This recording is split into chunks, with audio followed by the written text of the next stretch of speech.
안녕하세요. 모초맘입니다. 오늘의 주제는 바로 아이의 숙면을 방해하는 우리의 잘못된 행동들입니다. 특히 신생아 때는 아이들이 거의 2시간 간격으로 자주 깨기 때문에 부모님들도 숙면을 취하기가 어렵습니다. 그래서 모초맘이 준비했습니다. 밤중에 자꾸 깨는 아이들을 위한 꿀팁. 지금부터 시작해 볼까요?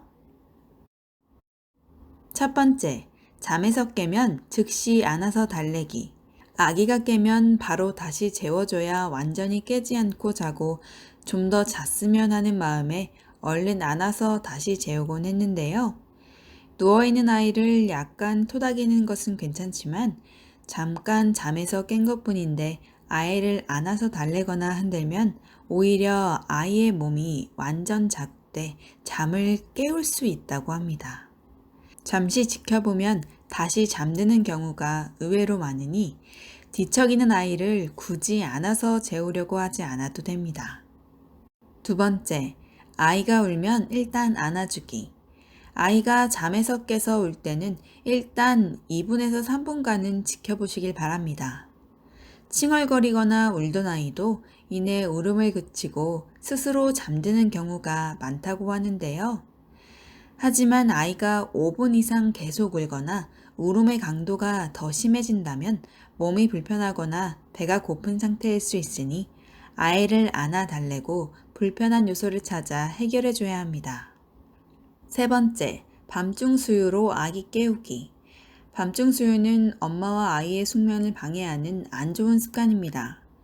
많은 엄마들이 생후 8개월에서 10개월까지는 밤중 수유를 하는데 밤잠을 푹 재우기 위해서는 생각보다 빠른 생후 3개월부터 밤중 수유를 끊기 시작해야 합니다.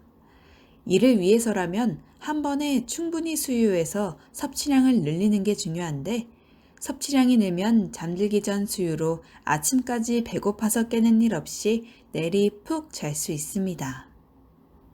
아이가 잠들기 전 충분한 수유를 했다면 한밤중에 깨더라도 젖병부터 물리는 일은 삼가해 주셔야 합니다. 네 번째, 잠든 아이의 기저귀를 자꾸 확인하기. 새벽에 습관적으로 기저귀를 갈아주는 엄마들 있으시죠? 한밤중에 기저귀를 갈아주는 건 잠을 깨우는 나쁜 습관이 될 수 있습니다. 아이가 대변을 봤다면 당연히 갈아줘야 하지만 오줌 한두 번 싼 기저귀는 아침에 잠에서 깰 때 갈아줘도 괜찮습니다. 밤에 보송보송한 기저귀보다 푹 자는 환경을 만들어주는 게 더 중요합니다.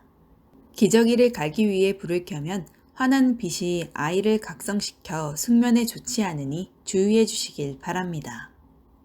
다섯 번째, 방 안이 지나치게 따뜻해요. 숙면을 취하기 위해선 방 안의 온습도를 적절하게 유지하는 것이 매우 중요한 거 알고 계시죠? 실내 온도는 22도 안팎, 습도는 50에서 60%가 적당합니다.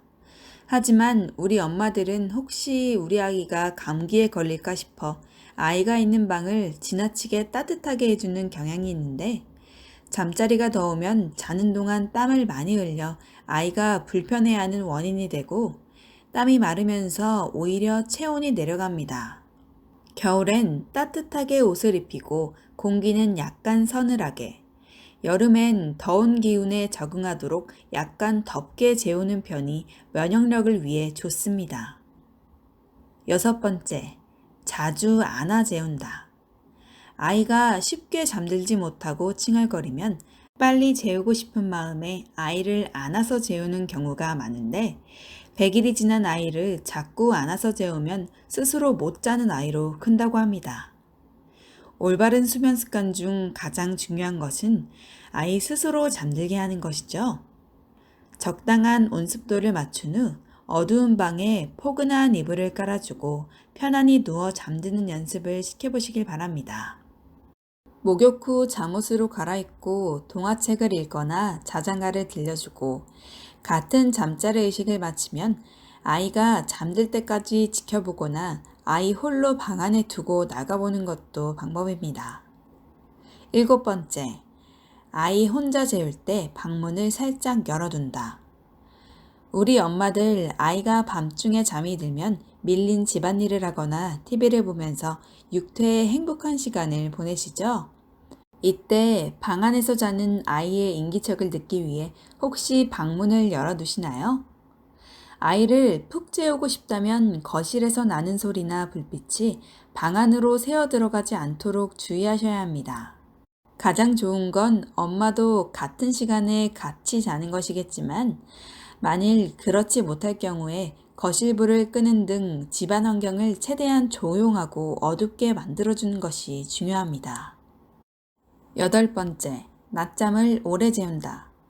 어린 아이들에게 낮잠은 반드시 필요하지만 밤잠처럼 오래 푹 재울 필요는 없습니다. 간혹 아이가 낮잠 자는 시간이 엄마의 휴식 시간이라고 생각해 낮잠을 길게 푹 재우는 경우가 있는데, 이렇게 되면 밤잠을 설칠 수 있습니다. 아이가 낮잠을 잘 땐 밤이 아니라 낮이라는 걸 느낄 수 있도록 약간의 생활소음을 들려주는 것이 좋고, 굳이 햇빛을 모두 차단해 어둡게 해줄 필요는 없습니다. 지금까지 밤중에 깨는 아이들을 위한 꿀팁 알아보았는데요. 많은 도움이 되셨나요? 저희 모초맘에서는 모유 수유가 어렵거나 궁금하신 엄마들을 위해 모유 상담센터를 운영하고 있습니다. 모유 수유 전문 상담사님이 엄마의 마음으로 성공적인 모유 수유를 도와드리겠습니다.